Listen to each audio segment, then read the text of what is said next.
Critters. I'm Claire Jones, your devoted host of the Sacred Reading CR podcast, where we discuss and examine Critical Role episodes, plot lines, and characters through the lens of sacred reading practices. This particular episode is about Campaign 1, Episode 45, Part 1, and joining me today is Petall. Hello. So the icebreaker for today is, what is your favorite birthday cake flavor? I hmm. I really like my mom makes this really good, it's not really a birthday cake. My mom really likes the makes this really good double chocolate cheesecake, and I often Mhm. ask her to make it on my birthday. If we're going by like classic cake flavors, I it's basic, but I love chocolate. Mhm. But that double chocolate cheesecake is so good.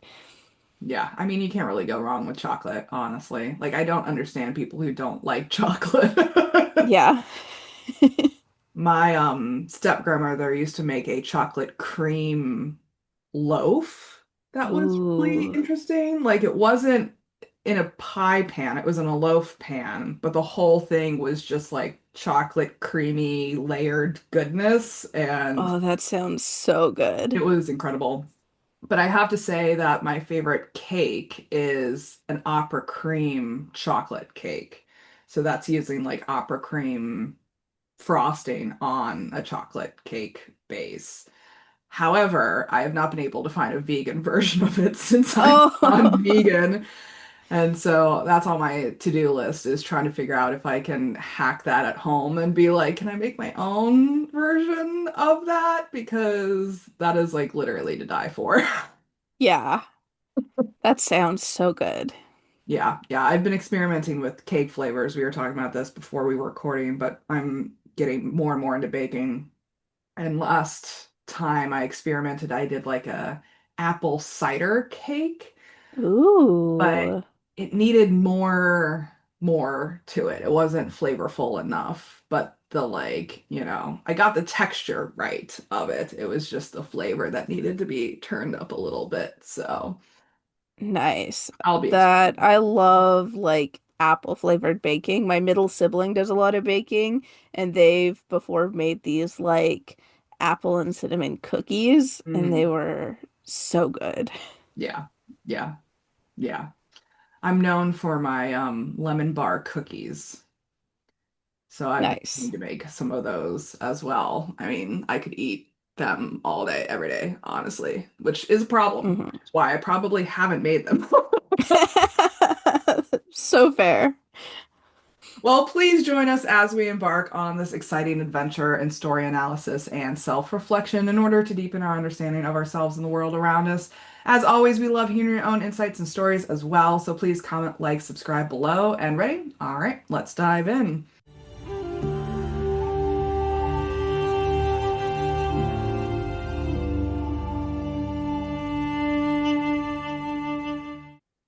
So, as we open this episode, the group has successfully acquired the Raven Queen's vestige armor, and the party, plus Kima, Kashaw, and Zara, arrive in Whitestone very tired and very injured.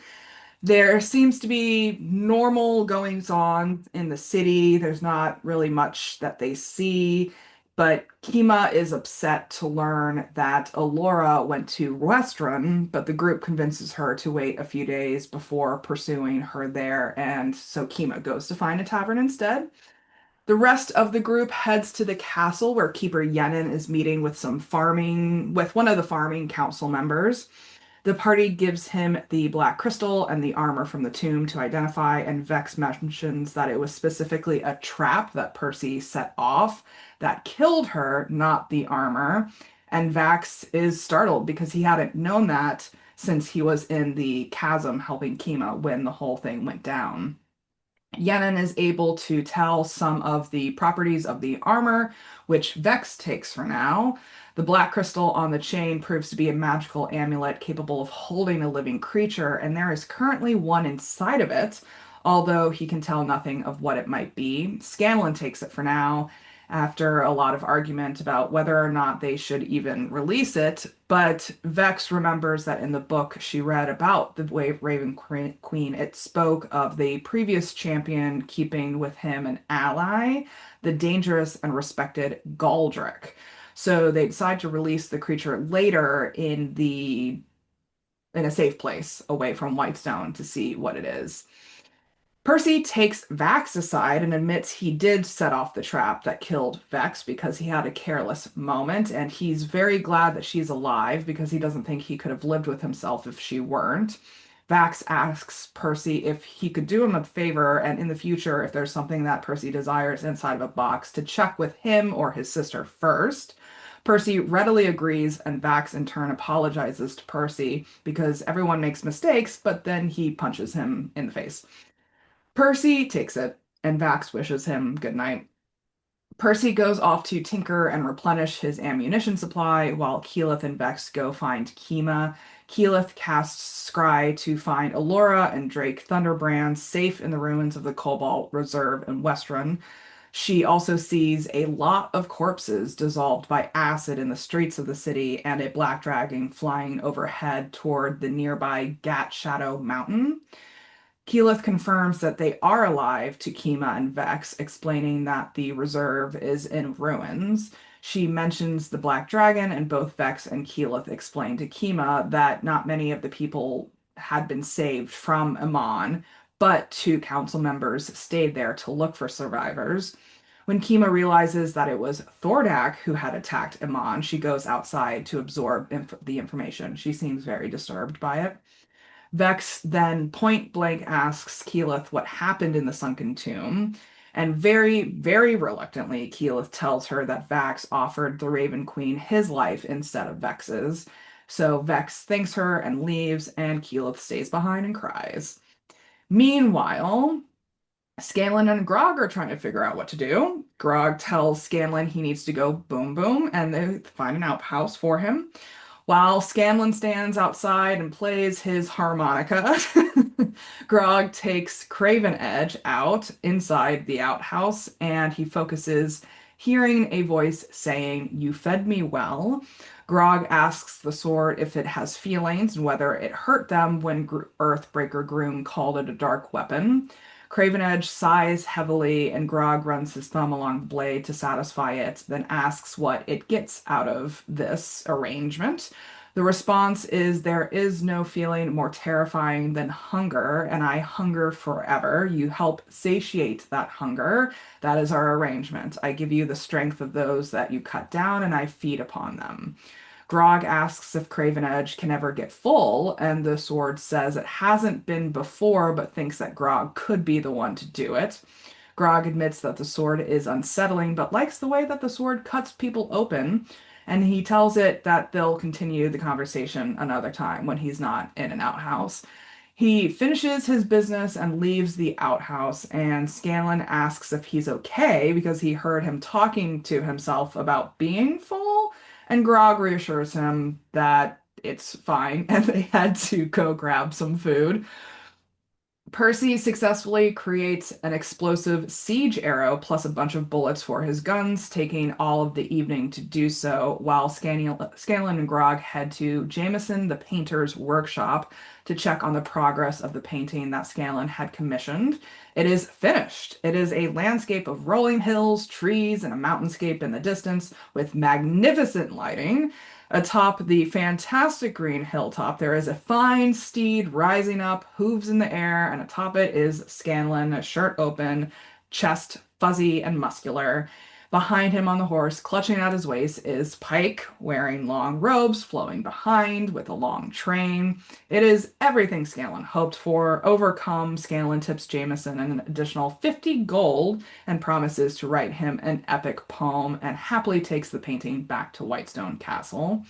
To wrap up the night, Vax stands in front of Vex's door but doesn't go inside. Instead, he heads to Keyleth's room and she invites him in. He is pretty confused about what's going on, and Keyleth asks him if he still feels the Raven Queen around now. He says yes, noticing that the symbol of Sarenrae on the back of his glove is now heavily tarnished and cracked. He admits that although he wouldn't take anything back, he doesn't understand what happened in the tomb or if he did anything of significance. She tries to cast Greater Restoration on him, but Vax doesn't notice any difference. The silence is interrupted by the caw of a raven on the windowsill that then flies off into the night. Keyleth hugs him, saying she's terrified of losing him and admits she may love him, but doesn't know if she can allow herself to, that she's terrified to allow herself to. She says that after she completes her aramente, she will still eventually watch all of her friends die due to her very long lifespan. And without answering, he leaves the room, and Keyleth bursts into tears again. Vax falls asleep across his sister's doorway, and that's where they break for the episode. So, what do we think of this first half?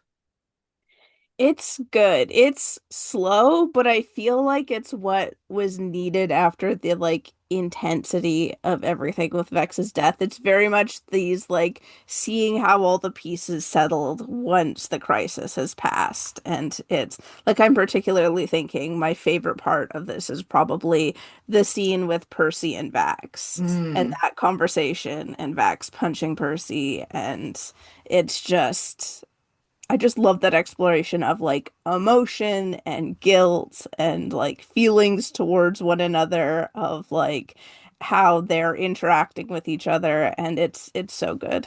yeah, yeah. It's funny because we've been talking about for the last couple podcast episodes how this is returning to normal after the chaos that was the dragon attacks. Yeah. And how they were finally feeling so good about having a direction to go with the vestiges, and they were getting shit done and making things happen and gathering allies, and everything was going great. And then it all blows up in their face again with Vex dying. Um, and so I think this is just like, the whole like two steps forward, one step back phenomenon playing with Absolutely. here. And I think you're right about the guilt. I think honestly, everyone's feeling some level of guilt in the group Hmm. right now. Like even Grog, which is saying Yeah. something. Yeah. Oh, that's a very interesting scene with Grog in the outhouse and talking to the sword and voicing doubts, but still being like, I'm still gonna try this anyways. Yeah, yeah, yeah. But there is some moral quandary coming into the picture for him, which Yeah. is unusual for him and his character. And it also, like all of this emotion, all of this guilt that we're talking about, deepens the connection between us and the characters, as well as between the characters themselves. Yeah, it's in these like high intensity emotional moments that are like these are the pieces that I love when like watching anything or reading anything or whatever way I'm consuming a story. Like the high intense emotions like after a crisis, seeing how they everybody reacts to it, especially if it's something that's extremely personal, like seeing how that affects their interpersonal relationships, like it's just so juicy and good. Yeah, yeah. But it's interesting because I don't think they're necessarily reacting in the same ways that they reacted to the dragon attacks. No, and I think it's because like the dragon attacks, like yes, it's personal, yes, their home got destroyed, but it's like this like big world-ending level. There's kind of like bigger things to think about than just themselves immediately. Whereas this is like one of their party members like literally dies, and suddenly I think the stakes become even realer. Like the stakes were already high, but this just like adds another level of high. And this is like big personal stuff. Like overall, if Vex dies, it doesn't matter all that much to the world at large, but it matters hugely to this group of people. Yeah. And you would think that, at least from my perspective, I would think that they would have a not necessarily more intense response, but louder response to the personal issues than to the broader cultural societal issues that they're dealing with. But it's the opposite. They were Yeah. very loud, very panic induced with the chaos of the dragon attacks. But this emotional upset with Vex's death is so quiet and internal and individual. I think it's because like it's hard to express those difficult emotions, like especially if it involves like feelings of like complex emotions towards people that you like live and travel and love like in your day-to-day life. Like you're having like the on the I feel like with the dragons, everybody was more or less on the same page. Yeah. The whole world is outraged. It's not going to like the reactions aren't potentially going to hurt the other members of the party. Whereas this, they're all grappling with like intensely personal emotions and Yeah. personal responses to this. They're probably like mad or guilty or grieving or whatever emotions they're feeling, happy that she's alive, but are probably also trying to consider how, if they express these emotions, how that's going to shift the dynamics of the party, whether it's going to hurt anybody else, whether they want to hurt anybody else, and like what's like, I feel like it's more a lot more like individual and complex. And there's also like that vulnerability piece too Yeah. of like it's hard to be vulnerable and like do they even have the words to describe what they're feeling, especially when they're still grappling with this big overall crisis. It's not Yeah. like this is happening in a vacuum at a time when everything else is fine. Yeah. It's like there's this big crisis and everything is falling apart, and then on top of that they're having this deeply personal crisis. And even though everything turned out okay, like there's still a lot of emotions attached to that. I mean, I don't think they had any idea that this would be the cost of the vestige. Yeah, I think they saw the vestige, like there's that piece too. Like these vestiges were like the saving grace. Like It was this is supposed to be what the easy button. They were like, it's problem solved. We found yeah, it's the like we know vestige. how to do this. We can go off on these like fetch quests and find these items and we'll fight for it, but we'll ultimately win. And then like they suddenly realize that like no, like getting the vestiges can be dangerous too. Like you might there might like yes, Vex is fine now, but what about next time? Yeah. Like, Yeah. is there going to be another death? Are you going to permanently lose somebody on the path to defeating the dragons? I think in some regard, they're probably already mentally preparing themselves to maybe die to the dragons, but the dying on the vestiges was unexpected. Yeah. Yeah. Like you said, I think that they had some level of confidence in their competence to this whole like search kind of framework of like, okay, we need to go dungeon crawling. We need to go find these items, and we're good at that. We can find items. We've done that Yeah, before. We know what we're doing here because they hadn't really accepted the weight of what vestiges were when other people were trying to describe them to them. yeah, they're like these are just powerful magic items Yeah, that we'll find, and it might be yeah. difficult, but Everyone's it's like, something we can no, do. like there's no book that will tell you where the vestiges are. Like these are vestiges. Yeah. And they're like, yeah, powerful weapons. And they're like, no, vestiges. And so this is, I think, that defining moment too, where they like A, realize the severity of what the vestiges are, and B, realize that they can't go into situations with cockiness. Like they had gotten confidence from having a path, but there's that hmm fine line between confidence and cockiness. Yes, absolutely. Yeah, because like Percy didn't even pause reaching his hand into the tomb. Yeah. And like Vex had rolled her investigation check, but like they thought that the big bad was the holder. They didn't think Yeah. that the big risk here was the tomb itself. Yeah, very much like I thinking in the terms of like the big monsters that are easy to see Yeah, are the enemies and the yeah, difficult parts. Like yeah, even with the like dragons, like I mean, it probably doesn't help that they're also like have this big tangible yeah, enemy that yeah, they're trying to beat. They're forgetting that like the more subtle things, like the movements of the gods and yeah, magic and all that. yeah. Like you can't judge a book by its cover, right? Yeah. And this is, I think, the part of the narrative, like we've been talking about this for a while now, of like the narrative is deepening, the storyline Hmm. is deepening, the emotional ties are deepening.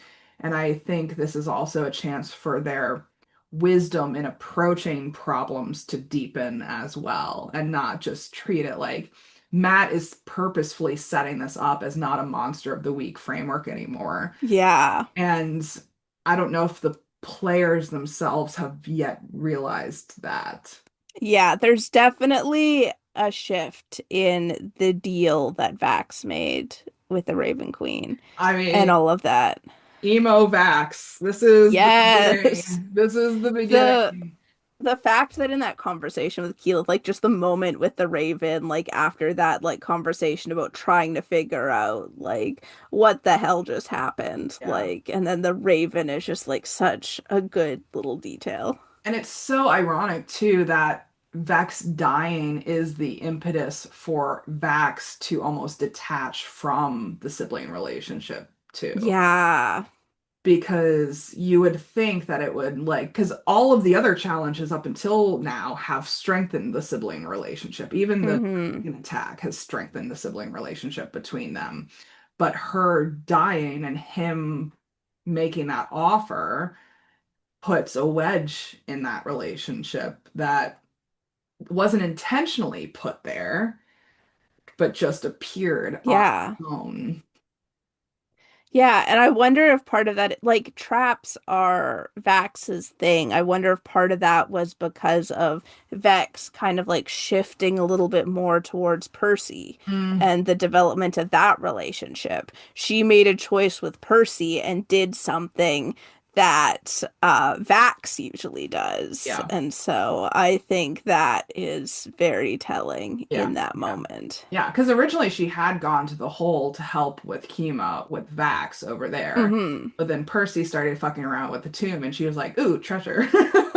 Exactly. And the th fact that it literally had to do with like what should have been a sensing and disabling a trap too, Hmm. which as I said is like Vax's whole thing. So Hmm. it's not just the choice of spending time with Percy and doing Percy's thing over doing Vax's thing. It's spending time with Percy doing something that Vax usually does. Yeah. I mean, this is the overall theme that we've been talking about a little bit is like the players, the characters are both realizing that this isn't just a game.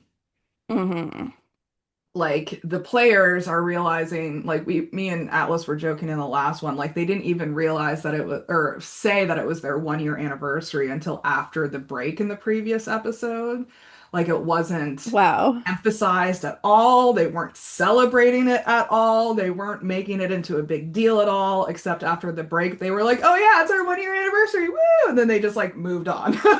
That's wild given the fact that we are currently in a year-long celebration of their Yes, 10th year yes. anniversary. Yeah. And so I don't think the players themselves have even realized yet that this isn't just a game for them. Hmm. And the characters are realizing now that it's isn't just a game either. Like they're not just fucking around here. Like they've been slowly coming to this realization over time. Like the first entry to that was the Whitestone arc, right? Hmm. And then the whole Amon being destroyed, the dragon attacks, was definitely the like, oh shit, yeah, but it wasn't personal yet. Like Hmm. Whitestone was somewhat personal, but it wasn't like intergroup personal. Yeah. It's like one member from the group being personal. Yeah. But now with Vex dying, that affects everyone in the group. And Hmm. so everyone is now sitting here and being like, oh shit, this is like life or death for all of us, not just for one person or people outside of us. Yeah. Yeah. It's fascinating to see how things shift and change over time. Yeah. I've been thinking about the whole like easy button concept a lot lately because I think we have all been somewhat brainwashed into thinking that there should be an easy button to things. Hmm. And that's just not how life works often. No. Um, and I think they were viewing the vestiges as the easy button, but Yeah. they're not so easy after all. No. Yeah. Yeah. And I find it interesting that they're all kind of, I don't know if they're necessarily blaming themselves, but what's the difference between guilt and blame at the end of the day? Yeah. Like I think the whole thing of guilt is that like you feel like there's something that you should have done differently. Yeah. Yeah. Because I think this is also part of their maturation process too, of being like, oh, I just can't blame everyone outside of me. I have to actually Hmm. like take some responsibility for myself as well. Exactly. It's like actions have consequences, What a which is concept. something we've been coming up time and time again. Yeah. Actions have consequences. Yeah. Any particular experiences coming up for you? I haven't thought of any like experiences to do with my actual real life, but this whole conversation is extremely relevant to something that's happening in one of the D&D campaigns that I'm in terms of like actions having consequences and like big personal crises. Like the character that I'm playing in this campaign, Friday is their name, has always wanted to be a vampire, and in a Mhm. recent session they had the opportunity. They've like joined this like Discord server. This takes place in like a fantasy modern day university setting. So they joined this like Discord server that they were pretty sure had vampires. They were invited to a meetup. And then as they were on their way to the meetup, they were warned by like a friend that like, hey, like these guys are gonna kill you. And they went anyways. And they did. They got drained, they died, and they became a vampire. And just like even though it's like this is something that Friday actively wanted and chose, like it got way more intense than they expected. All of their friends had to deal with the fact because they found out like when Friday was like literally in the ground, the rest of the party was like, okay, now we just have to like hope that the ritual works and that Friday isn't just like permanently dead now. And like the whole like we've only had like a one session after that's happened, but just like that whole like exploration of emotion for all the different party members of having been like put in that situation where they were worried for Friday, where Friday was dead, and where Friday made this choice and went off and did this thing like without the support of their friends and was just like, oh, I'm just gonna go off and do this. And like it's like I said, it's not a real life example, but I'm just like seeing a lot of parallels between the emotional arc of Vox Machina and like the emotional arc of like the party as a whole in this campaign. Yeah. Yeah. Yeah. I mean, for me, it's also just being aware of your surroundings, both internally and externally, and Hmm. not letting yourself become complacent when Yeah, you are on this journey of life. absolutely. Because it's so easy to be like, well, learned that lesson, moving on to the next, Yeah. and you never really like, there's no end point. The ultimate end point is death. Hmm. And it's so easy to want to like close the book, close the chapter, be like, well, don't have to worry about that anymore. I'm so grown. Yeah. Um, lately in my life, I've been moving into that adultier adult role in my life and being like, oh, yes, I do just have to be fucking accountable to myself. Yeah. Like, what a concept. I just can't expect someone to swoop in and fix the problem for me. There is no easy button to this. Hmm. And I've just been seeing, like, now that I've gotten to the point of recognizing and accepting that in myself and in my own life, I see so many examples of people around me who haven't accepted that in their lives.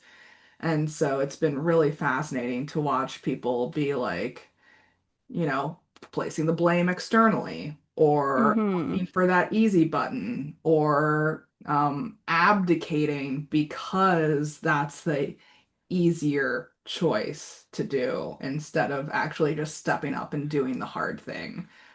Um, Yeah. that's what I'm thinking of. I see it a lot lately when it comes to especially finances. That's just been such a timely conversation for everyone right now.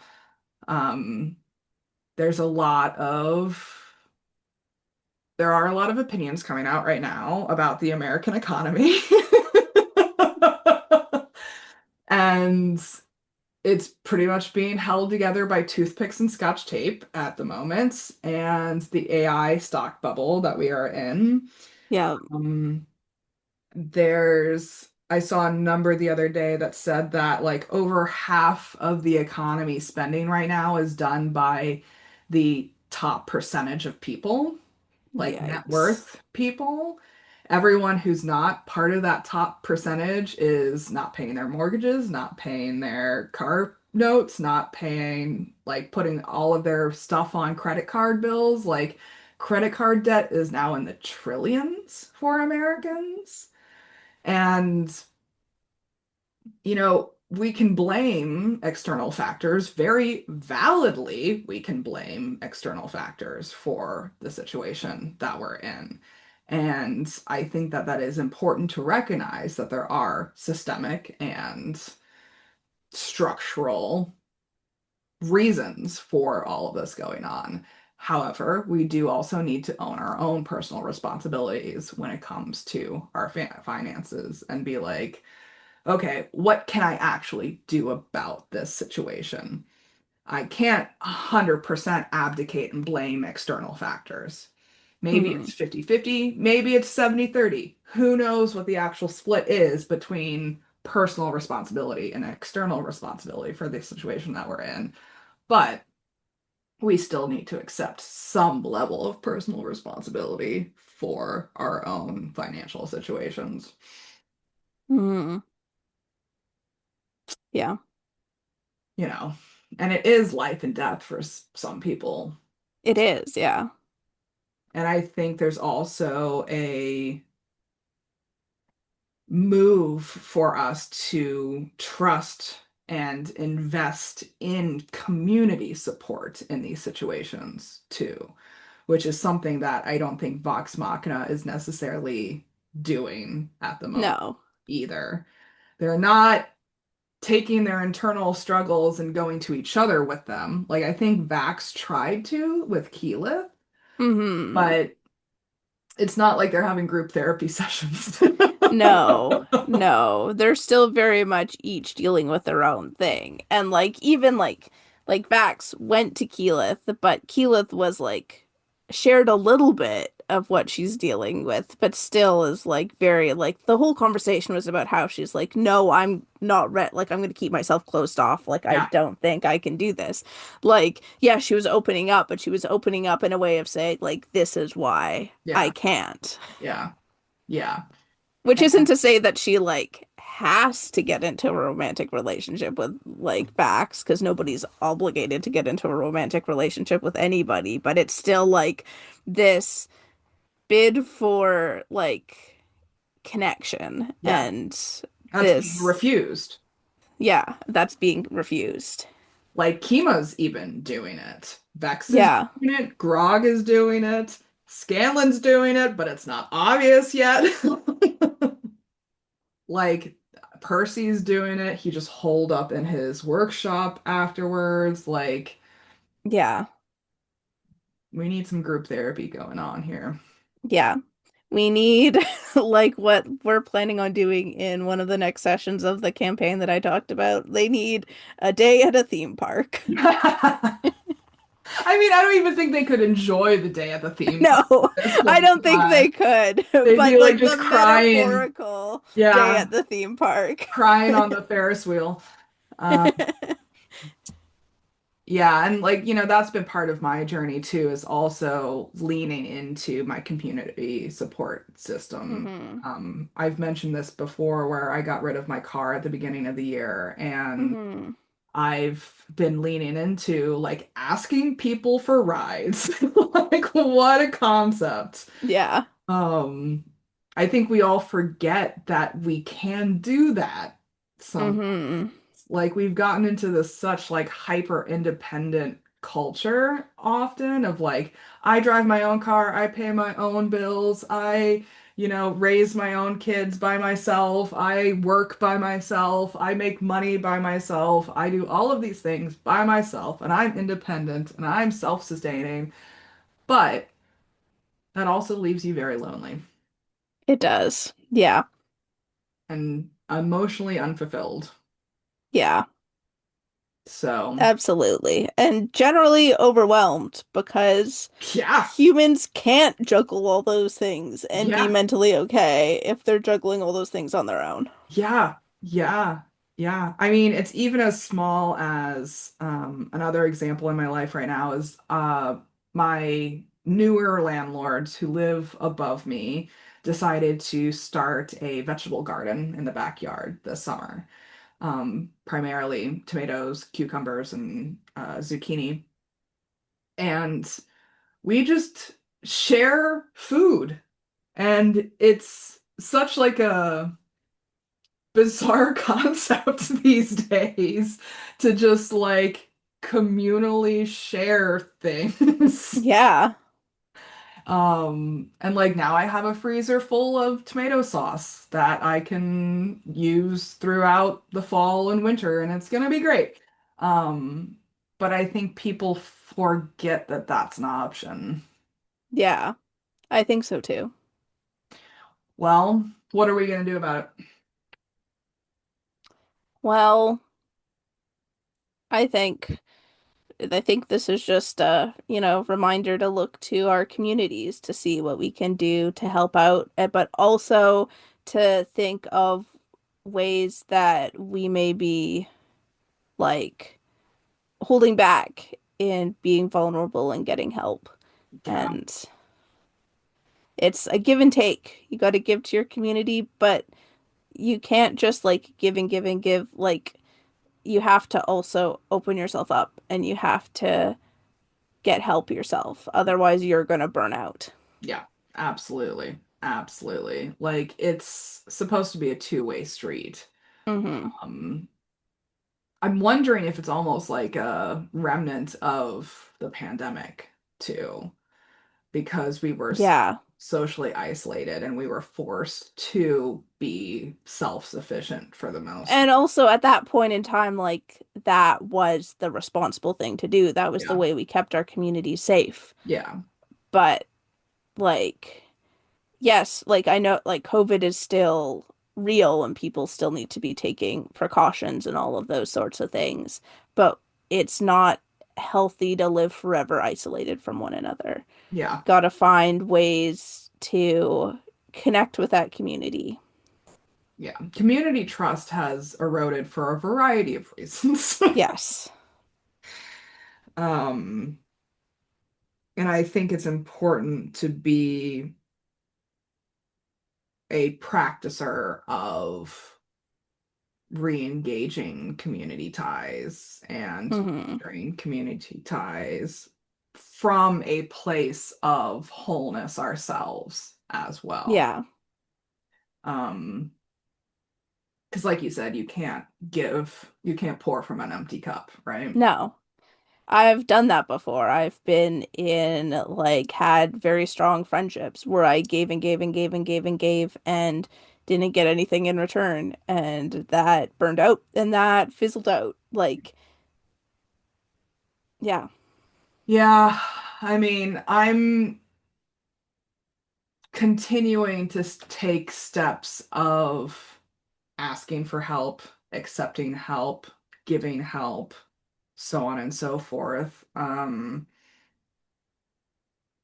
yeah, the primary practice for me is the whole like driving thing of having people give me rides. Like it is such a bizarre concept to go to a networking event and ask someone that you literally just met to drive you home.